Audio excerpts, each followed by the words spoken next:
स्वागत है बच्चे आप सबों का। 35 नंबर सेट में देखते हैं क्या है प्रश्न। सबसे पहले देखिए, निम्न में से किस सिद्धांत के अनुसार कोई रॉकेट अंतरिक्ष में कार्य करता है। तो अंतरिक्ष में रॉकेट जब भी गमन करेगा तो वह संवेग संरक्षण के सिद्धांत पर गमन करेगा। रैखिक संवेग संरक्षण के सिद्धांत पर वह गमन करता है। मान लीजिए कि यह रॉकेट है, ध्यान दीजिए ये रॉकेट है। रॉकेट से जितना तेज गति से धुआं बाहर निकलेगा, रॉकेट उतना ही तेज गति से ऊपर की ओर गमन करेगा। तो यह किस सिद्धांत पर आधारित है? तो संवेग संरक्षण के सिद्धांत पर आधारित है। यानी रॉकेट में प्रयुक्त ईंधन, बेटा एकदम ध्यान में रखिएगा, रॉकेट में प्रयुक्त ईंधन को हम क्या कहते हैं? तो रॉकेट में प्रयुक्त ईंधन क्या कहलाएगा? तो प्रयुक्त ईंधन कहलाता है प्रणोदक। क्या कहलाएगा? प्रणोदक कहलाएगा। प्रणोदक याद रखना, प्रोपेलेंट बोलते हैं। रॉकेट में प्रयुक्त ईंधन ध्यान में रखिएगा, रॉकेट, ठीक है, रॉकेट में, ठीक है, प्रयुक्त ईंधन यानी प्रणोदक। प्रणोदक, प्रणोदक कितने प्रकार के? तो प्रणोदक मुख्य रूप से देखिए दो प्रकार के होते हैं बच्चे, याद रखना है, ठोस और द्रव। ठोस और द्रव होता है। प्रणोदक के भाग कितने? तो प्रणोदक के भाग होते हैं बच्चे दो भाग होते हैं। एक होता है इसमें ईंधन का प्रयोग करेंगे, दूसरा इसमें प्रयोग करेंगे ऑक्सीकारक का। ऑक्सीकारक का प्रयोग करते हैं, ध्यान में रखिए। अब देखिए ऑक्सीकारक का प्रयोग करेंगे, ठीक है। जनरली वर्तमान में जो प्रणोदक होता है उसमें सबसे अधिक प्रयोग होता है किसका? तो द्रव हाइड्रोजन, लिक्विड हाइड्रोजन और लिक्विड ऑक्सीजन का प्रयोग करेंगे। लिक्विड हाइड्रोजन और लिक्विड ऑक्सीजन का प्रयोग करेंगे। तो ध्यान में रखना है संवेग संरक्षण के सिद्धांत पर क्या क्या आधारित है। तो बच्चे, ठीक है, रिवॉल्वर का चलना, बंदूक से गोली का छोड़ा जाना, रॉकेट का उड़ना, फिर देखिए, ठीक है, तैरना, ये सब किस सिद्धांत पर आधारित है? तो संवेग संरक्षण का सिद्धांत पर आधारित है। संवेग संरक्षण का सिद्धांत न्यूटन के द्वितीय गति नियम और न्यूटन के तृतीय गति नियम का सम्मिलित प्रभाव है, एकदम याद रखना बच्चे। अब देखिए ऊर्जा संरक्षण, तो अभिक्रिया के पहले और अभिक्रिया के बाद कुल ऊर्जा का संरक्षण होता है। जितनी भी अभिक्रियाएं होती हैं सब में ऊर्जा का संरक्षण होता है, ठीक है, चाहे वो नाभिकीय अभिक्रिया हो चाहे वो रासायनिक अभिक्रिया हो। याद रखिए द्रव्यमान संरक्षण का सिद्धांत याद रखना है कि द्रव्यमान संरक्षित रहेगा अभिक्रिया से पहले और अभिक्रिया के बाद कुल द्रव्यमान हमेशा संरक्षित रहता है। लेकिन एक बात याद रखना है कि रासायनिक अभिक्रिया में तो द्रव्यमान का संरक्षण होता है, नाभिकीय अभिक्रिया में द्रव्यमान का संरक्षण नहीं होता है। एकदम ध्यान में रखिएगा, बार बार क्वेश्चन पूछेगा किस अभिक्रिया में आपको द्रव्यमान का संरक्षण नहीं होता है। तो बच्चे नाभिकीय अभिक्रिया में द्रव्यमान संरक्षण नहीं होता है, एकदम ध्यान में रखिएगा। जबकि आपको, ठीक है, आपका जो रासायनिक अभिक्रिया होगा उसमें होगा, लेकिन नाभिकीय अभिक्रिया में द्रव्यमान का संरक्षण नहीं होता। बेटा एकदम ध्यान में रखिएगा, नहीं होगा। किसमें? तो नाभिकीय अभिक्रिया में। किसका संरक्षण? तो द्रव्यमान का संरक्षण। तो बहुत अच्छी बात है, आगे बढ़ते हैं। यहां देखिए क्या कह रहा, मानव के अनिषेचित, निषेचित नहीं हो रहा है, अनिषेचित है। मानव के अनिषेचित अंडे में होता है। मानव बोल रहा है बच्चे, मानव बोल रहा है, और निषेचित नहीं है, निषेचित नहीं है, अनिषेचित अंडे होते हैं। तो अनिषेचित अंडा में क्या होगा? तो आपको पता है बेटा कि जब भी अनिषेचित अंडा की बात करेगा तो, ठीक है, यहां देखिए, यहां देखिए, यहां देखिए क्या होगा। अनिषेचित अंडा, अनिषेचित अंडा की बात कर रहा है, अनिषेचित अंडा, अंडा की बात कर रहा है, ठीक है। अंडाणु, अंडा मतलब क्या हुआ? अंडाणु, अंडाणु हो गया, यानी महिला से उत्पन्न होगा, महिला से ये प्राप्त होगा। किससे प्राप्त होगा? महिला से प्राप्त होगा। और जब भी महिला से प्राप्त होगा, मैंने पिछले सेट में आपको डिस्कस करके बताया था कि देखिए महिला से प्राप्त होगा तो केवल और केवल, ठीक है, 22+X ही प्राप्त होता है। और ठीक है, चूंकि ये अगर, ठीक है, अनिषेचित शुक्राणु होता है, अनिषेचित शुक्राणु होता है, अनिषेचित शुक्राणु होता है, तब ये होता क्या? तब ये होता आपको 22+X और या 22+Y होता, ठीक है। बच्चे यहां पर बोल रहा अनिषेचित अंडा, तो हमेशा इसमें X क्रोमोसोम तो होगा ही होगा, ये X क्रोमोसोम तो होगा ही होगा, ये केवल और केवल X क्रोमोसोम हो जाएगा। और जब निषेचित हो जाएगा तो या तो XY होगा या XX होगा, या तो XY होगा या XY होगा। जब निषेचित होगा तब की बात करें तो अंडाणु में हमेशा X क्रोमोसोम ही होगा। क्लियर कर लीजिएगा। अब यहां देख लीजिए, तत्व X एक ऑक्साइड का निर्माण करता है, कोई बात नहीं, इसका सूत्र X2O3 है। तत्व X, ठीक है, का आवर्त सारणी में डैश की भांति समान समूह होने की संभावना अधिक है। अब देखिए बेटा क्या कह रहे हैं, जरा ध्यान से सुनिएगा क्वेश्चन को। क्वेश्चन में क्या कह रहा है? तो X2O3 है ना। तो अब देखिए X का x की वैलेंसी कितनी, तो बच्चा बेटा 3, ये देखिए x की वैलेंसी कितनी, तो 3, और O की वैलेंसी कितनी, तो O की वैलेंसी कितनी, तो 2 हो गए। यानी x का संयोजकता, बच्चे एकदम ध्यान में रखिएगा, देखिए कैसे मैं बना रहा हूं, x का संयोजकता कितना, तो 3, और y बोलते हैं O का संयोजकता कितना, तो O का संयोजकता 2। अब देखिए, अब हम इस पर आते हैं। सिलिकॉन, सिलिकॉन सिलिकॉन मतलब 14 हो गया परमाणु संख्या, और ये क्या होगा, इसकी संयोजकता 2, 8 और 4, इसकी संयोजकता कितनी होगी, 4 होगी। बच्चे एल्युमिनियम, ठीक है, 2, 8, 3, यानी इसकी संयोजकता 3 हो रही है, तो इसका होने की संभावना अधिक है। अभी हम, ठीक है, निष्कर्ष पर नहीं आए हैं। सोडियम, यहाँ देखिए सोडियम, सोडियम क्या हुआ, तो 2, 8, 1, इसकी, ठीक है, संयोजकता कितनी, 1। मैग्नीशियम, ठीक है, 2, 8, 2, इसकी संयोजकता कितनी, 2, तो बेटा क्या होगा आंसर, तो सी नंबर होगा। यानी एल्युमिनियम की संयोजकता कितनी होती है, 3 होगी, तो आपको आंसर हो जाएगा कौन, एल्युमिनियम, यानी x बराबर 3। ठीक है, एकदम ध्यान में रखिएगा, देखिए किस तरह से बनाया है मैंने। चलिए नेक्स्ट देखते हैं।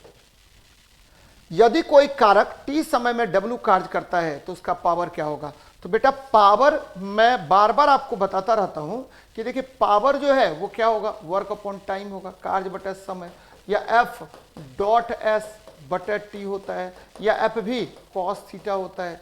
पावर, ठीक है बच्चे, और भी होता है, तो काइनेटिक एनर्जी अपॉन टाइम भी मैंने आपको बताया है, ठीक है, यानी हाफ mv² बटा क्या कर दीजिए, टी कर दीजिए, या पोटेंशियल एनर्जी बटा टाइम कर दीजिए, यानी mgh बटा टी कर दीजिए, या आपको क्या होगा पावर, तो बच्चे पावर हो जाएगा q इंटू भी बटा टी कर दीजिए, यानी आपको ये क्या होगा, तो P बराबर V इंटू आई कर दीजिए, या P बराबर क्या हो जाएगा, तो आपको v² बटा आर कर दीजिए, या I² आर कर दीजिए। तो ये सब सभी शक्ति के डिफरेंट फॉर्मूले हैं, इसीलिए बेटा इसको एकदम नोट डाउन करके बार बार रिवाइज आउट कर लेंगे, तो क्या होगा, तो समय बटा कार्य गलत बात है, ठीक है, कार्य बटा समय ये सही है बच्चा।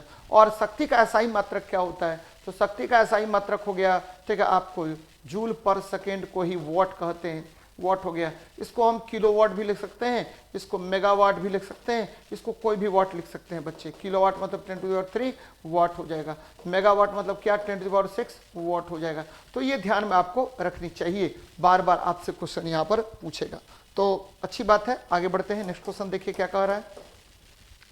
एस्केरिस का साधारण, एस्केरिस एक का साधारण नाम क्या है बच्चे, बहुत अच्छा क्वेश्चन है। आप सभी बच्चों को मैंने कई बार बताया है कि राउंड वर्म को हम एस्केरिस कहते हैं, और राउंड वर्म का कौन कौन उदाहरण हो गए, एस्केरिस, थ्रेडवर्म, वुचेरिया, ठीक है, एस्केरिस था, थ्रेडवर्म और वुचेरिया। ध्यान में रखिए बच्चे, मैंने कहा क्या कहा, राउंड वर्म कह दिया, और ठीक है राउंड वर्म में कौन कौन वर्म आएगा, राउंड वर्म में कौन कौन आएगा, तो बच्चे राउंड वर्म में आएगा कौन कौन, सबसे पहले आएगा, आपको पता है एस्केरिस, अभी मैंने बताया एस्केरिस आ गया, और कौन आएगा भाई, तो एस्केरिस हो गया, और कौन आएगा, तो एस्केरिस तो है ही है, साथ में एक और है, कौन है, तो ध्यान में रखिएगा, इसको बोलते हैं हम लोग थ्रेड वर्म और वुचेरिया, वुचेरिया, थ्रेड वर्म और वुचेरिया, थ्रेड वर्म, ठीक है, और वुचेरिया, थ्रेड वर्म और क्या होगा, वुचेरिया, वुचेरिया। तो ये क्या हो गया आपको, ठीक है, राउंड वर्म के केस में आएगा। अब यहां पर देखिए टेप वर्म होना चाहिए, टेम वर्म लिखा हुआ, टेप वर्म।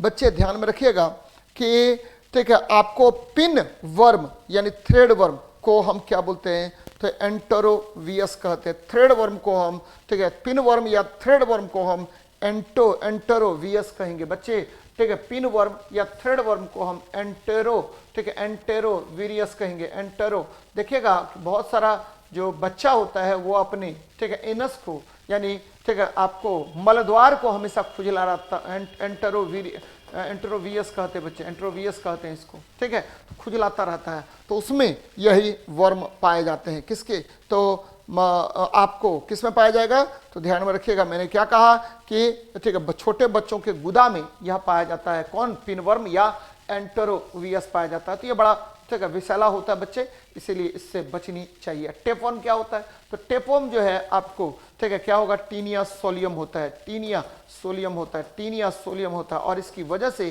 क्या होता है, तो इसकी वजह से टीनियसिस रोग होता है और मर जाता है बच्चे। ठीक है। तो आपको व्यक्ति जो है वो टीनियसिस होने की वजह से हमेशा पेट में दर्द रहेगा और मचोड़ दे करके बाथरूम होता है, तो ये ध्यान में रखिएगा।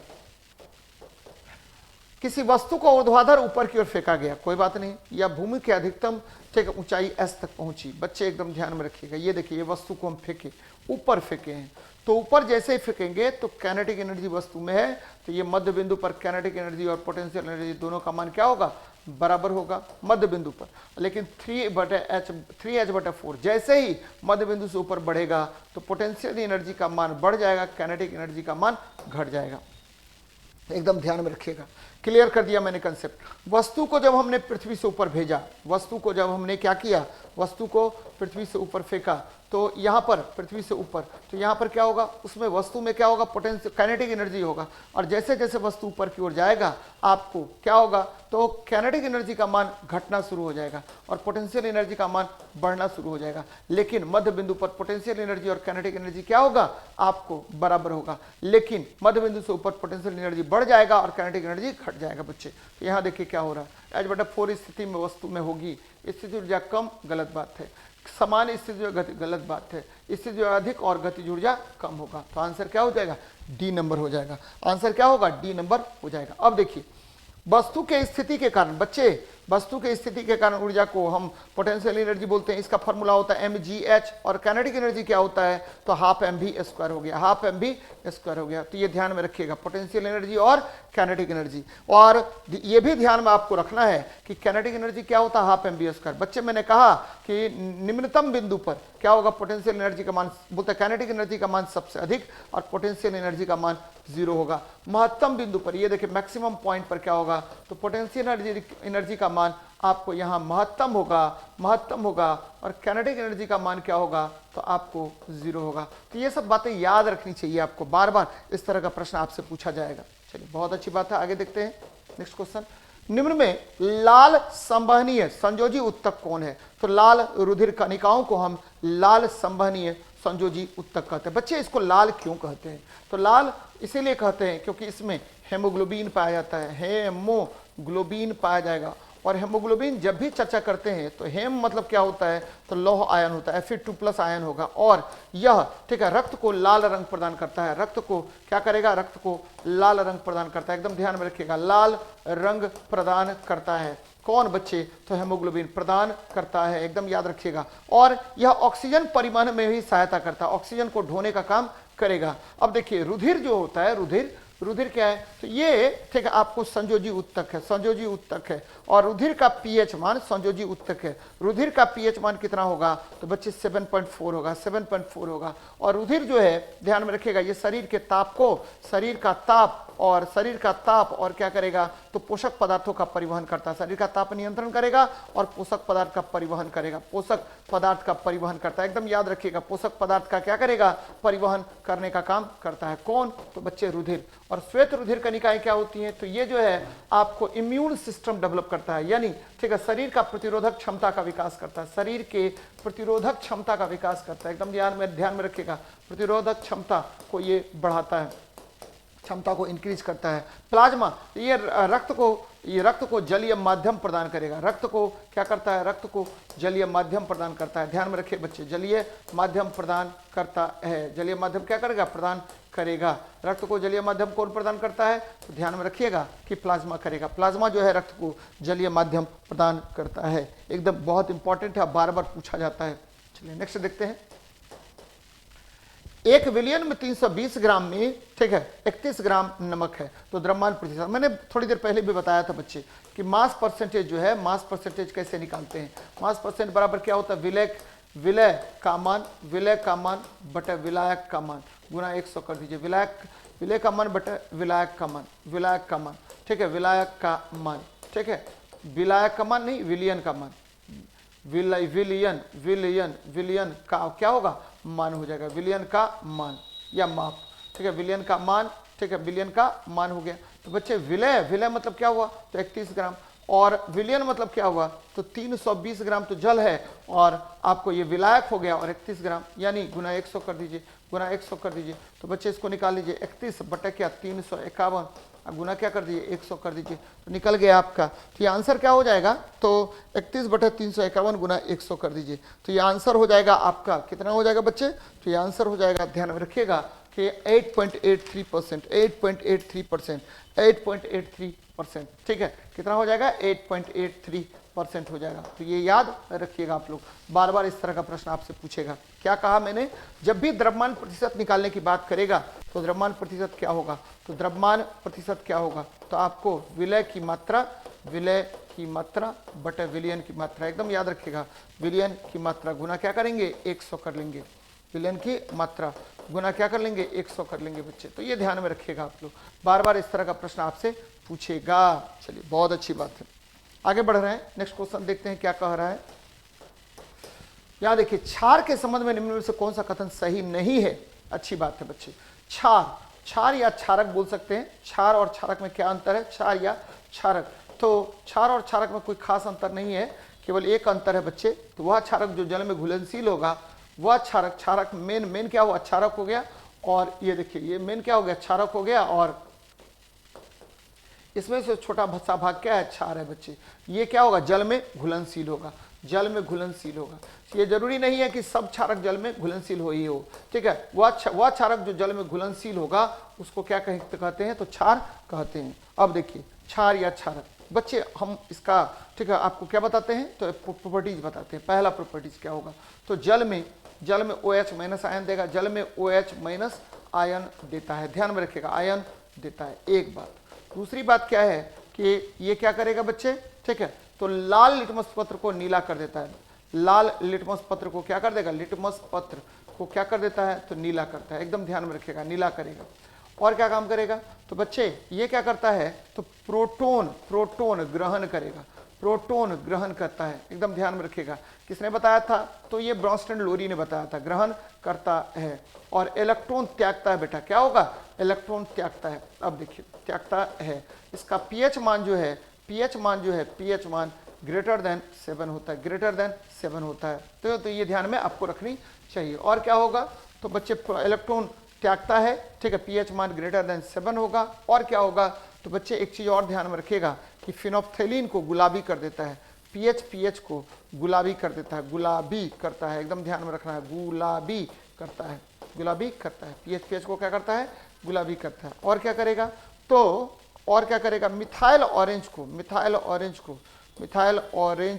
पीला कर देता है, क्या करेगा, पीला कर देगा। तो ऐसे पदार्थ को हम क्या कहते हैं, क्षारक कहते हैं। और स्वाद में कड़वा होता है, स्वाद में क्या होगा, खट्टा ना होकर के स्वाद में कड़वा होता है, एकदम याद रखिएगा।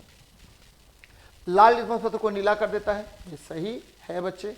या स्वाद में कसेला होता है, ये भी सही है। ये देखिए ये गलत हो गया, क्योंकि नीले लिटमस पत्र को लाल कौन करेगा, तो अम्ल करता है, अम्ल करता है। तो ये बातें याद रखनी चाहिए। नेक्स्ट देखते हैं, अभी तक वैज्ञानिकों द्वारा पदार्थ की कितनी अवस्थाएं तय की गई हैं। बच्चे वैज्ञानिकों द्वारा वर्तमान तक ठीक है 5 अवस्थाएं तय की गई हैं। यह देखिए, ठीक है, पदार्थ की भौतिक अवस्था में कौन कौन आएगा, तो पदार्थ की भौतिक अवस्था में कौन कौन आएगा, तो बच्चे पदार्थ की भौतिक अवस्था में आता है कौन कौन, तो मैं आपको बार बार बताता रहता हूं कि देखिए पहला जो है ये क्या होगा, तो कमरे के ताप पर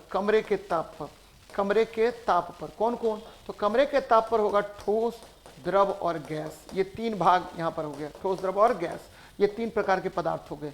दूसरा उच्च ताप पर, तो बच्चे उच्च ताप पर क्या होगा, उच्च ताप पर केवल और केवल प्लाज्मा पाया जाएगा, प्लाज्मा। और तीसरा हो गया निम्न ताप पर, ये क्या होगा, तो निम्न ताप पर आपको केवल और केवल बोस आइंस्टीन कंडेंसेट होगा, बोस आइंस्टीन संघनन होगा बोस आइंस्टीन संघनन। तो पदार्थ को मैंने 3 आधार पर विभक्त कर दिया, कमरे के ताप पर, उच्च तापमान पर और ठीक है निम्न तापमान पर बच्चे। तो ध्यान में रखिएगा पदार्थ की कितनी अवस्थाएं, तो 4। ये भौतिक वर्गीकरण हो गया, कौन सा भौतिक वर्गीकरण हो गया, भौतिक वर्गीकरण। लेकिन अगर हम रासायनिक वर्गीकरण करें तो पदार्थ मुख्य रूप से 3 प्रकार का होगा। 3 कौन कौन बच्चे, तो ये हो गया, ये रासायनिक वर्गीकरण हो गया, रासायनिक वर्गीकरण की बात कर रहे हैं, रासायनिक। तो ये 3 प्रकार का कौन कौन, तो बच्चे पदार्थ हो गया, ठीक ठीक है, आपको तत्व बोलते हैं, तत्व बोलते हैं, फिर क्या बोलेंगे, यौगिक बोलेंगे, और फिर क्या बोलेंगे, मिश्रण बोलेंगे। ठीक है, एलिमेंट, कंपाउंड और क्या हो गया आपको, मिक्सचर हो गया, मिश्रण हो गया। तो 3 प्रकार के पदार्थ यहां से भी आपको देखने को मिलेगा। तो यहां पर क्या हो गया, तो आपको बोलना है अभी तक वैज्ञानिकों द्वारा पदार्थ की कितनी अवस्थाएं तय की गई है, तो 5। कितना बोलना है, तो 5 अवस्थाएं तय की गई हैं। 5 अवस्थाएं तय की गई हैं। कौन कौन, तो बच्चे ठोस, ठीक है, द्रव और गैस कमरे के तापमान पर, ठीक है, प्लाज्मा उच्च तापमान पर, और बोस आइंस्टीन संघनन निम्न तापमान पर। चलिए, बहुत अच्छी बात है, आगे देखते हैं। 25 डिग्री सेल्सियस पर किसी माध्यम में ध्वनि की गति परिवर्तित हो जाती है। ठीक है, ऑक्सीजन गैस में, ठीक है, गलत बात है बच्चे, ऑक्सीजन गैस में, ठीक है, कितना होगा, तो ये देखिए पर मिनट की बात कर रहा है, तो ये गलत है। जब भी ध्वनि की चाल मापेंगे मीटर पर सेकेंड में, ये देखिए पर मिनट की बात कर रहा है, दोनों गलत हो गया। याद रखना है कि आपको, ठीक है, आपको ऑक्सीजन में ध्वनि की चाल 316 मीटर पर सेकेंड होता है, और आशुद्ध जल में ध्वनि की चाल 1498 मीटर पर सेकेंड होता है, न कि मिनट होता है। तो ये भी आपको देखना है एग्जाम हॉल में, ये कंफ्यूजन न क्रिएट हो, ये आपको देखते रहना है। ठीक है, हाइड्रोजन में ध्वनि की चाल 1284 मीटर पर सेकेंड होता है। गैस में सबसे अधिक ध्वनि की चाल किसमें होती है, तो आपको हाइड्रोजन में 1284 मीटर पर सेकेंड होता है। तो इसमें न तो एक सही है और न ही 2 सही है, यानी दोनों आपको गलत हो गया। ध्वनि की चाल किस पर निर्भर करता है बेटा, तो ध्वनि की चाल जो है, मैं बार बार आपको बताता रहता हूं कि देखिए ध्वनि की चाल एकदम लिख लेना है कि ध्वनि की चाल क्या होगा, तो यह गामा पी बाय रो होता है। यानी ध्वनि की चाल माध्यम की प्रत्यास्थता और माध्यम के घनत्व पर निर्भर करता है। ध्वनि की चाल आपको प्रभावित किससे होता है, तो तापमान, तापमान से प्रभावित होगा। तापमान बढ़ेगा तो ध्वनि की चाल क्या होगी, बढ़ जाएगी। और आर्द्रता, आर्द्रता भी बढ़ेगा तो ध्वनि की चाल बढ़ जाएगी। दाब पर ध्वनि की चाल का कोई प्रभाव नहीं पड़ता है। लेकिन गैसों के अनुभार क्या होगा, तो गैसों का अनुभार क्या होगा, तो आपको गैस का अनुभार अगर बढ़ जाएगा तो ध्वनि की चाल घट जाएगी। तो ये सब याद रखनी चाहिए आपको, बहुत इंपॉर्टेंट है। चलिए नेक्स्ट देखते हैं। कह रहा 100 केजी द्रव्यमान के एक पिंड की गति 5 मीटर 5 सेकेंड में 5 मीटर पर सेकेंड से 15 मीटर पर सेकेंड हो जाता है, तो आरोपित बल की गणना करें। तो बल बराबर क्या होगा, तो बल बराबर होगा द्रव्यमान गुना त्वरण हो जाएगा। द्रव्यमान गुना त्वरण m इंटू ए का वैल्यू क्या होगा, v minus you upon T हो जाएगा। और m तो m ही है, 100 केजी कर दीजिए, गुना v माइनस 15 माइनस क्या कर दीजिए 5/5 कर दीजिए बच्चे, तो 200 न्यूटन हो जाएगा। देखिए कहां पर है 200 न्यूटन। बच्चे बल जब भी चर्चा करेंगे बल की, तो बल बराबर क्या होता है, संवेग में परिवर्तन की दर होगा, संवेग में परिवर्तन की दर होगा। और यहीं से निकाल के ले आएंगे ma, यानी इसको बोलते हैं संवेग में परिवर्तन की दर। संवेग में परिवर्तन की दर को क्या कहते हैं, बल कहते हैं, परिवर्तन की दर कहा जाता है। संवेग में परिवर्तन की दर को हम क्या कहते हैं, तो बल कहते हैं। तो ये ध्यान में आपको रखनी चाहिए, बार बार इस तरह का प्रश्न आपसे पूछेगा। नेक्स्ट देखते हैं क्या कर रहा है, लार ग्रंथि से कौन सा एंजाइम निकलता है, तो लार ग्रंथि से एमाइलेज निकलता है। क्या निकलेगा, एमाइलेज निकलेगा। और यहीं पर टाइलिन, याद रखिए बच्चे, टाइलिन एंजाइम प्राप्त होता है और यह स्टार्च का पाचन करता है। कौन सा पाचन करेगा, स्टार्च का पाचन करता है। यही कारण है कि सूखी रोटी अगर खाते हैं तो आप देखिएगा टाइलिन एंजाइम जो स्टार्च का पाचन करेगा, उसके कारण आपको मीठा लगता है। जबकि पेप्सिन जो है पेट में प्रोटीन को पॉलीपेप्टाइड में बदलता है बच्चे।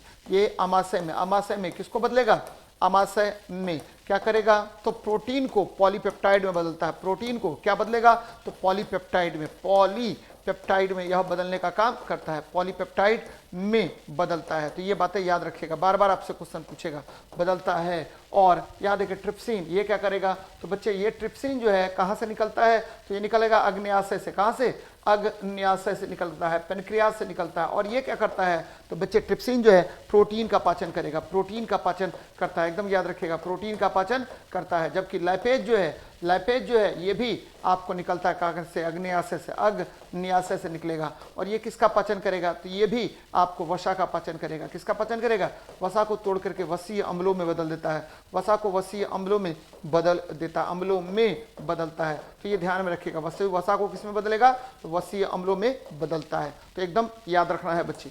आगे देखते हैं नेक्स्ट क्वेश्चन। जब कोई वस्तु एक समान गति से गति करती है तो इसका त्वरण क्या होगा, तो बच्चे एक समान गति से गति करती है। अभी थोड़ी देर पहले मैंने बताया था कि देखिए त्वरण बराबर क्या होता है, a बराबर v minus you by T होगा। और v बराबर अगर u हो जाए तो वेग एक समान होगा, वेग एक समान होगा। वेग एक समान होगा और एक समान वेग के लिए त्वरण a बराबर क्या होगा 0 हो जाएगा। और अगर देखिए v ग्रेटर देन u हो जाएगा तो त्वरण a बराबर पॉजिटिव होगा और इस गति को क्या कहते हैं त्वरित गति। कौन सी गति? त्वरित गति कहते हैं, त्वरित गति कहते हैं। और अगर v लेस देन u हो जाए, v लेस देन u हो जाए तो त्वरण a बराबर नेगेटिव होगा और इसको क्या बोलते हैं बच्चे? तो इसको बोलते हैं मंदित गति। कौन सी गति? मंदित गति कहते हैं। तो एकदम ध्यान में रखिएगा, मंदित गति कहते हैं। तो यहाँ क्या होगा, जब कोई वस्तु एक समान गति से गति कर रहा हो तो इसका त्वरण हो जाएगा क्या? तो शून्य हो जाएगा। त्वरण क्या होगा? शून्य होगा। ऋणात्मक कब होगा? जब मंदित गति होगा, यानी ठीक है आपको ठीक है प्रारंभिक वेग का मान अधिक हो जाए अंतिम वेग से। तो ये बातें याद रखिएगा बच्चे आप लोग। नेक्स्ट देखते हैं, कह रहा 5 मीटर पर सेकंड की गति से ठीक है आगे बढ़ रही द्रव्यमान m की एक वस्तु की गतिज ऊर्जा 25 जूल है। इसकी गति दोगुनी हो जाती है, इसकी गति दोगुनी हो जाती है तो इसकी गतिज ऊर्जा कितनी होगी? तो आसान सा क्वेश्चन है बच्चे। क्या कह रहा है? तो आपको गति दोगुनी हो गई है तो हम निकाल लीजिए, यहाँ से द्रव्यमान निकाल लीजिए। ठीक है, सबसे पहले 1/2 काइनेटिक एनर्जी बराबर होता है 1/2 mv²। ठीक है, हम क्या करते हैं m निकाल लीजिए। m बराबर क्या होगा? तो काइनेटिक एनर्जी इंटू 2 बटे क्या v²। तो बच्चे यहाँ देखिए काइनेटिक एनर्जी दिया हुआ 25 कर लीजिए, गुना आपको दिया हुआ कितना? तो 2 बटे क्या v का मान दिया 25 काट दीजिए, कितना हुआ? 2 kg निकल गया। अब आसानी से निकल जाएगा। अब नया काइनेटिक एनर्जी Ku1 बराबर क्या होगा? Ku1 बराबर हो गया हाफ, m का मान 2 ही है और आपको ये देखिए वेग दोगुना बोल रहा है। 5 दूनी 10, 10 का स्क्वायर कर दीजिए बेटा, तो 2 काट दीजिए। ठीक है, कितना हो गया? 100 जूल हो जाएगा। तो बहुत बच्चे क्या करता है, इसको डायरेक्ट बना लेता, बोलता अरे रे रे रे ये हो गया दुगुना हो गया, 25 दूनी 50 हो जाएगा। नहीं बच्चे, जब भी वेग दुगुना होगा, याद रखिएगा वेग दुगुना होगा तो काइनेटिक एनर्जी 4 गुना हो जाएगा। वेग दोगुना तो काइनेटिक एनर्जी 4 गुना हो जाएगा। एकदम ध्यान में रखिएगा, वेग दोगुना तो काइनेटिक एनर्जी कितना गुना? तो 4 गुना हो जाएगा। तो ये सब बातें याद रखनी पड़ेगी आपको, तुरंत आपसे बन जाएगा सवाल, कुछ भी नहीं है इस सब सवाल में। आपतित किरण और परावर्तित किरण के बीच का कोण 80 डिग्री है, कोई बात नहीं है। आपतित किरण और परावर्तित किरण के बीच का कोण देखिए, ये देखिए माध्यम पर गिर गया और ये देखिए कोण दिया हुआ, यानी ये है आपतित किरण, ये है परावर्तित किरण, दोनों के बीच का कोण दिया हुआ 80 डिग्री। कोई बात नहीं है, दोनों क्या होगा? 40 डिग्री और ये 40 डिग्री हो गया, 40 डिग्री और ये क्या हो गया? 40 डिग्री हो गया बच्चे। कोई बात नहीं है। अब क्या कह रहा है? कह रहा है तो आपतन कोण का मान कितना डिग्री होगा? क्या दिक्कत है भैया? 40 डिग्री हो जाएगा। याद रखिएगा क्या बोलते हैं? अभिलंब, ये अभिलंब है। अभिलंब और परावर्तित किरण के बीच के कोण को क्या बोलते हैं? परावर्तन कोण बोलते हैं। अभिलंब और ठीक है आपको परावर्तित किरण के बीच के कोण को क्या बोलेंगे? तो बच्चे परावर्तन कोण बोलेंगे। यानी ठीक है आपतित किरण और अभिलंब के बीच कोण को क्या बोलते हैं? ठीक है आपको आपतन कोण, और ठीक है परावर्तित किरण और अभिलंब के बीच के कोण को क्या बोलते हैं? परावर्तन कोण कहते हैं। यानी एंगल आई बराबर एंगल आर होता है। ये ध्यान में रखिएगा। किसके केस में? तो रिफ्लेक्शन के केस में, परावर्तन के केस में। ठीक है, परावर्तन किसको कहते हैं? जब प्रकाश की किरण किसी माध्यम पर पड़ती है, ये देखिए पड़ी प्रकाश की किरण और उसी माध्यम में वापस लौट गई, इस घटना को हम क्या कहते हैं? परावर्तन कहते हैं। बच्चे एकदम ध्यान में रखिएगा कि परावर्तन क्या होता है। तो जब प्रकाश की किरण चली, परावर्तक सतह पर पड़ी, वापस उसी माध्यम में लौट गया, तो इस घटना को हम क्या कहते हैं? परावर्तन कहते हैं। तो याद रखना है। आगे बढ़ते हैं। यदि आप एक गिलास को पानी और बर्फ से पूरी तरह भर दें, कोई बात नहीं है, बर्फ पूरी तरह पिघल जाती है तो क्या होगा? आसान क्वेश्चन है बच्चे। जल स्तर पूर्ववत ही रहेगा। क्यों? क्योंकि जब आपने गिलास में ठीक है पानी है उसमें बर्फ डाला होगा, तो जिस समय डाला होगा उसी समय बर्फ अपने आयतन के बराबर द्रव का क्या करेगा? विस्थापन करेगा और इसके आयतन पर कोई प्रभाव नहीं पड़ेगा। ठीक है, ये ध्यान में रखिएगा। क्योंकि जब आपने शुरू अवस्था में ही बर्फ में डाला होगा, जल में बर्फ डाला होगा, तो वह अपने ठीक है अपने आयतन के बराबर द्रव का पहले ही विस्थापन कर चुका होगा। जब पिघलेगा पूर्णतः तो क्या होगा? जल के स्तर में कोई परिवर्तन नहीं होगा। तो ये ध्यान में रखिएगा आप लोग। आसान क्वेश्चन है बेटा। द्रव्यमान और आयतन के अनुपात को क्या कहते हैं? आसान क्वेश्चन है। अब देखिए संवेग क्या होता है? तो द्रव्यमान और वेग का गुणनफल। संवेग द्रव्यमान और वेग का गुणन। घनत्व क्या होता है? तो घनत्व बराबर क्या होगा? द्रव्यमान बटा आयतन होता है। एकदम याद रखिए। इसका मात्रक क्या होगा? ग्राम पर सेंटीमीटर क्यूब या केजी पर मीटर क्यूब होगा। और आपको घनत्व को मापने के लिए हम कौन से यंत्र का प्रयोग करते हैं? तो हाइड्रोमीटर। हाइड्रोमीटर यंत्र का प्रयोग करते हैं घनत्व को मापने के लिए। जड़त्व क्या होता है? तो किसी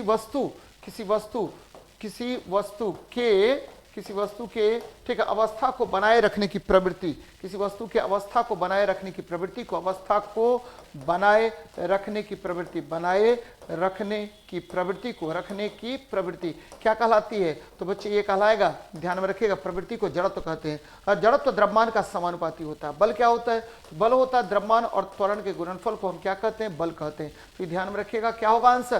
द्रव्यमान और आयतन का अनुपात घनत्व कहलाएगा। और घनत्व क्या होता है? एक आपेक्षिक घनत्व होता है बेटा, बार बार क्वेश्चन पूछेगा आपको। तो वस्तु का घनत्व और 4 डिग्री सेल्सियस पर जल के घनत्व के अनुपात को हम क्या कहते हैं? आपेक्षिक घनत्व कहते हैं। तो ये ध्यान में रखिएगा आप लोग। चलिए देखते हैं नेक्स्ट क्वेश्चन को।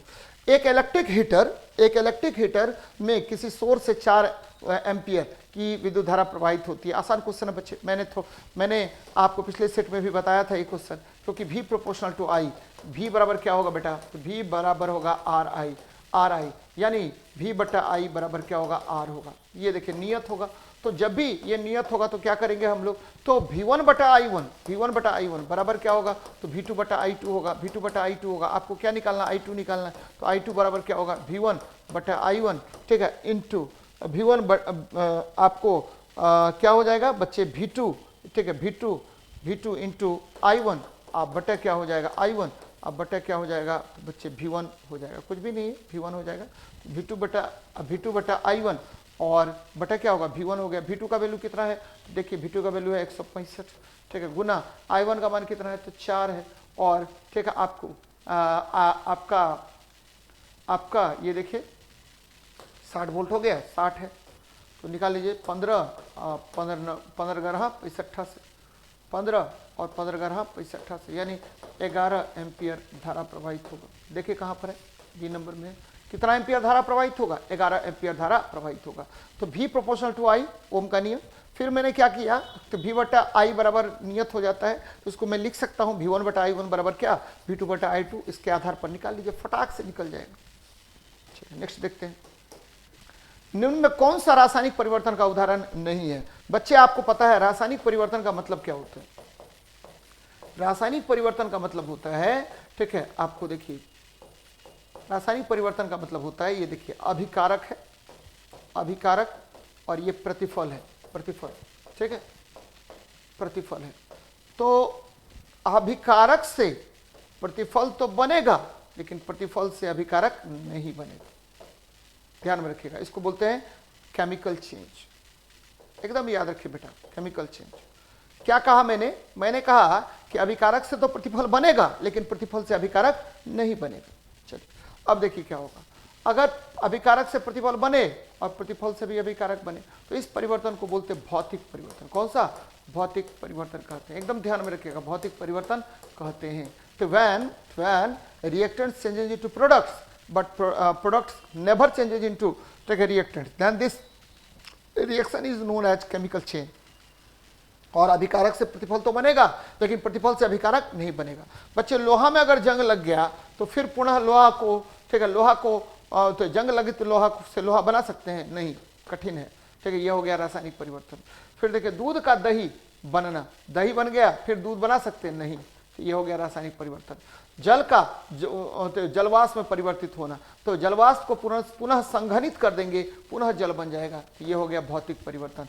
शरीर में भोजन का पाचन, तो भोजन पच गया तो क्या फिर से भोजन बना सकते हैं? वही चावल दाल सब्जी नहीं बना सकते हैं, तो ये क्या हो गया? रासायनिक परिवर्तन हो गया। तो ये ध्यान में रखिएगा, किस तरह से मैंने आपको बताया है छांटने के लिए। ठीक है, अभिकारक से प्रतिफल बनेगा, प्रतिफल से अभिकारक बन गया, भौतिक परिवर्तन। ठीक है, अभिकारक से प्रतिफल बना, प्रतिफल से अभिकारक नहीं बनेगा किसी भी अवस्था में। ठीक है, तो इसको कहा जाता है कौन सा? तो रासायनिक परिवर्तन कहा जाता है। तो ये ध्यान में रखिएगा बच्चे। आगे बढ़े, निम्न में कौन आघातवर्धनीय धातु है? बच्चे आघातवर्धनीय का मतलब क्या होता है? आघातवर्धनीय, आघातवर्धनीय, इसको इंग्लिश में बोलते हैं वर्धनीयता, इसको क्या बोलते हैं? मेलिएबिलिटी। क्या बोलेंगे? मेलिएबिलिटी कहा जाता है, मेलिएबिलिटी कहा जाता है। मेलिएबिलिटी का मतलब होता है, ठीक है, पीट कर चादर बनाना, पीट कर चादर बनाना है। याद रखिए, पीट कर क्या बनाना? चादर बनाना, इसको ध्यान में रखिएगा। मेलिएबिलिटी का मतलब होता है पीट कर चादर बनाना। और पीट कर चादर हम किसको बनाते हैं, तो सोना से सबसे अच्छा। और यहाँ देखिए डक्टिलिटी, एक ये भी याद रखिए, डक्टिलिटी, डक्टिलिटी तन्यता बोलते हैं, तन्यता बोलते हैं। तो तन्यता सबसे अधिक किसका होगा, ये भी सोना का होगा। इसका मतलब क्या होता है, तो तार खींचना, तार खींचना, ठीक है, तार खींचना याद रखिएगा। आघातवर्धनता मतलब पीट पीट कर चादर बनाना, और ठीक है तन्यता मतलब क्या हुआ, तार खींचना बच्चे। सबसे अधिक किसका होगा, तो गोल्ड का होगा। अगर क्रम की बात करें, क्रम की बात करें तो सबसे अधिक क्या होगा, तो सोना का, उसके बाद प्लेटिनम का, उसके बाद ठीक है अब बहुत सारे धातु होते हैं, ठीक है। सिल्वर, सिल्वर का भी आघातवर्धनता बहुत अधिक होता है, ठीक है। और भी ले लीजिए, ठीक है बच्चे, ले लेते हैं सिल्वर ले लीजिए, उसके बाद लेते हैं क्या, कॉपर ले लीजिए, उसके बाद बहुत सारा धातु आते जाता है। तो ये ध्यान में रखिएगा, सबसे अधिक आघातवर्धनता किसका होगा, सोना का। सोना की परमाणु संख्या कितनी होती है बच्चे, सोना की परमाणु संख्या 79 होता है, और यह फर्स्ट बी वर्ग या 11वें वर्ग में पाया जाता है, 11वें वर्ग में पाया जाता है। तो ये ध्यान में रखिएगा। चलिए नेक्स्ट देखते हैं। अंतर्वेशीय विभाज्यों तक पाए जाते हैं। मैंने कल भी बताया था आपको कि देखिए अंतर्वेशीय विभाज्यों तक कहाँ पाया जाएगा, अंतर्वेशीय की बात कर रहे हैं बेटा, तो अंतर्वेशीय की बात कर रहे हैं, तो अंतर्वेशीय विभाज्यों तक पत्तियों के तल में पाया जाता है, पत्तियों के तल में पाया जाता है। और ठीक है आपको मैंने कल बताया था कि देखिए ठीक है पत्तियों के तल में पाया जाता है, पत्तियों के तल में पाया जाएगा। बच्चे ये आपको पता होगा विभाज्यों तक, यही ठीक है आपको विभाज्यों तक तरह अलग अलग जगह पर अलग अलग होते हैं बच्चे, विभाज्यों तक, ठीक है ध्यान दीजिए। विभाज्यों तक बहुत प्रकार के होते हैं। सबसे पहले क्या, शीर्ष में शीर्षस्थ होगा, शीर्ष में यानी पौधे के शीर्ष में वृद्धि करेगा, शीर्षस्थ होगा, शीर्षस्थ विभाज्यों तक। इसको बोलते हैं एपेक्स, एपेक्स मेरिस्टेमेटिक टिश्यू कहते हैं बच्चे, शीर्षस्थ। जैसे पौधे के ऊपरी भाग में, पौधे के शीर्ष में, पौधे के ऊपरी भाग में ये पाया जाएगा बच्चे। फिर देखिएगा आपको क्या होगा, ठीक है आपका आपके किस में, तो वर्धनीय तनों के ऊपरी हिस्से में, ये देखिए वर्धनीय तनों के हिस्से में क्या पाया जाएगा, तो अभी तुरंत मैंने बताया एपेक्स, ठीक है एपेक्स या शीर्षस्थ विभाज्यों तक पाया जाता है। फिर देखिए तना की मोटाई को बढ़ाने के लिए, तने की मोटाई को बढ़ाने के लिए क्या होगा, पार्श्व पार्श्व विभाज्यों तक होता है, पार्श्व विभाज्यों तक होता है। और इंटरस्टिशियल विभाज्यों तक क्या होगा, तो पत्तियों के तल में पाया जाता है। अंतर्वेशीय विभाज्यों तक पत्तियों के तल में पाया जाता है। तो ये ध्यान में रखिएगा, 22 का क्या होगा, तो आपको ए नंबर आंसर होगा। चलिए नेक्स्ट देखते हैं क्वेश्चन क्या कह रहा है बच्चे। यहां देखिए सौर पैनल में निम्न में किस धातु का प्रयोग करते हैं बच्चे। मैंने बार बार आपको कहा है कि देखिए सौर पैनल में 2-3 बातें ध्यान में आपको रखनी चाहिए कि सौर पैनल जब भी चर्चा करेंगे तो सौर पैनल में ठीक हम लोग यूज करते हैं सिलिकॉन का। सिलिकॉन धातु नहीं है बच्चे, सिलिकॉन धातु नहीं है लेकिन उपधातु है बच्चे, तो कह सकते हैं आप, ठीक है सिलिकॉन का प्रयोग करते हैं। और ये देखिए आपको ऊपरी भाग में क्या होता है, तो पी टाइप सेमीकंडक्टर होता है, निचले भाग में क्या होता है, तो एन टाइप सेमीकंडक्टर होता है। जब सूर्य का प्रकाश पड़ेगा तो पी टाइप से इलेक्ट्रॉन्स का मूवमेंट एन टाइप की तरफ होता है, और आपको ठीक है फोटोन ऊर्जा का परिवर्तन किस में हो जाता है, तो रासायनिक ऊर्जा, मतलब फोटोन ऊर्जा का परिवर्तन विद्युत ऊर्जा में हो जाता है। तो ये ध्यान में रखिएगा। अगर पूछता कि सोलर पैनल में या सौर पैनल को जोड़ते हैं किसके द्वारा, तो सौर पैनल में जो परतें होती है उसको जोड़ने का काम करता है सेलेनियम धातु। कौन करेगा, सेलेनियम करेगा। यहाँ देखिए गोल्ड यानी Au, ठीक है परमाणु संख्या 79, ठीक है कॉपर ये परमाणु संख्या 29 हो गया, 29 हो गया। और सिल्वर ये देखिए 47 होता है। सिल्वर का कितना होगा, तो 47 Ag है, और ये क्या हो गया 47 इसकी परमाणु संख्या होती है बच्चे। सिलिकॉन ये क्या होता है, सिलिकॉन उपधातु है और ये 14वें वर्ग में पाया जाता है, इसकी परमाणु संख्या भी 14 ही होती है। तो ये ध्यान में रखिएगा। चलिए नेक्स्ट देखते हैं। दाब क्या होता है, तो दाब आसान क्वेश्चन है बच्चे। दाब क्या होगा, तो दाब बराबर होता है बल बटा क्षेत्रफल, बल बटा क्षेत्रफल होता है। लेकिन जल में अगर दाब लगेगा, जल में अगर दाब लगेगा, बल बटा क्षेत्रफल हो गया, तो जल में अगर दाब लगेगा, एकदम ध्यान में रखिएगा, जल में अगर दाब लगेगा तो यहाँ क्या होगा, उत्तक्षेप बल हो जाएगा, उत्तक्षेप बल हो जाएगा। और बटा क्या हो गया, क्षेत्रफल हो गया, बटा क्षेत्रफल हो गया। उत्तक्षेप बल और क्षेत्रफल यानी उत्तक्षेप बल क्या होता है, बायंसी फोर्स होता है। तो बायंसी फोर्स क्या होता है बेटा, तो तरल द्वारा, ठीक है तरल द्वारा लंबत वस्तु पर ऊपर की ओर एक बल काम करता है, उसे ही क्या कहते हैं, उत्तक्षेप बल या बायंसी फोर्स कहेंगे। ये देखिए बच्चे इसी को बोलते हैं उत्तक्षेप बल। कौन सा बल, उत्तक्षेप बल कहा जाता है, ठीक है या बायंसी फोर्स कहा जाता है। BUOYANCY बायंसी फोर्स कहते हैं। तो ये ध्यान में आपको रखना चाहिए। उत्तक्षेप बटा क्या होगा, क्षेत्रफल, उत्तक्षेप बटा क्या होगा, क्षेत्रफल होगा। दाब का एसआई मात्रक क्या होता है, तो बच्चे दाब का एसआई मात्रक न्यूटन पर मीटर स्क्वायर, या आपको क्या होगा, तो पास्कल भी कह सकते हैं इसको। नेक्स्ट देखिए, हाइड्रोजन का इलेक्ट्रॉनिक विन्यास निम्न में से किस धातुओं के समान होता है, तो हेलोजन का इलेक्ट्रॉनिक विन्यास क्षार धातुओं के समान होगा। बच्चे आपको पता है 1s1 होगा, तो 1s1 होगा, ध्यान दीजिए 1s1 होगा हाइड्रोजन का। लिथियम का देखिए तो 1s2 और 2s1 हो गया। देखिए अंतिम कक्षा में इलेक्ट्रॉनिक विन्यास समान हो गया। जबकि इसका देखिए हेलोजेंस का, मान लीजिए हेलोजेंस में फ्लोरीन ले रहे हैं, फ्लोरीन 9 है तो 1s2 2s2, ठीक है, 2p6 और ठीक है यहाँ देखिए 1s2 2s2 2p5 हो गया, 2p5 हो गया। फिर आपको फ्लोरीन हो गया, तो हाइड्रोजन के समान नहीं होगा। क्षारीय मृदा धातु के अंतिम कक्षा में 2 इलेक्ट्रॉन पाया जाएगा। अक्रिय के गैस के अंतिम कक्षा में 8 इलेक्ट्रॉन पाया जाएगा। हेलोजन 17वें वर्ग का तत्व है, हेलोजन 17वें वर्ग का तत्व है, ठीक है। हेलोजन किस वर्ग का तत्व? 17वें वर्ग का तत्व है। क्षारीय धातु आपको फर्स्ट ए वर्ग का तत्व है, फर्स्ट ए वर्ग का तत्व है और क्षारीय धातु है। तो हाइड्रोजन को क्षार धातु या हेलोजन के साथ रखा गया है बेटा, तो ये ध्यान में रखिएगा आपको। तो क्षारीय धातु के समान उसका इलेक्ट्रॉनिक विन्यास होगा, ठीक है। इसको अल्कली मेटल्स भी कहा जाता है। Lithium, sodium, potassium, rubidium, caesium, francium क्षार धातु में आता है। जबकि फर्स्ट, ठीक है, बी वर्ग, फर्स्ट आपको सेकेंड ए वर्ग के तत्व को हम क्या बोलते हैं? तो क्षारीय मृदा धातु कहते हैं। अब देखिए इसको, निम्न में से किसके द्वारा किया गया तत्वों का वर्गीकरण नए तत्वों के खोज के लिए प्रेरित करता है? तो बच्चे ये मेंडेलीफ है। मेंडेलीफ ने अपने आवर्त सारणी को परमाणु भार के आधार पर व्यवस्थित किया और इन्होंने अपने आवर्त सारणी में बहुत सारा खाली स्थान छोड़ दिया, जो नए तत्वों को खाली स्थान छोड़ दिया बेटा, जो नए तत्वों के आविष्कार को प्रभावित कर रहा था। क्या छोड़ दिया? खाली स्थान। मोसले ने आपको परमाणु संख्या के आधार पर तत्वों को व्यवस्थित किया और डोबोरिनर ने, ध्यान में रखिएगा, डोबोरिनर ने, ठीक है, त्रिक नियम दिया बच्चे। क्या दिया? त्रिक नियम दिया, ट्रायड लॉ दिया, त्रिक नियम दिया। और आपको न्यूलैंड ने क्या दिया? तो अष्टक नियम दिया था, न्यूलैंड ने अष्टक नियम दिया था। तो ये ध्यान में रखिएगा। चलिए, तो ये आपका सेशन खत्म हो गया। मिलते हैं नेक्स्ट क्लास में। जय हिंद, जय भारत।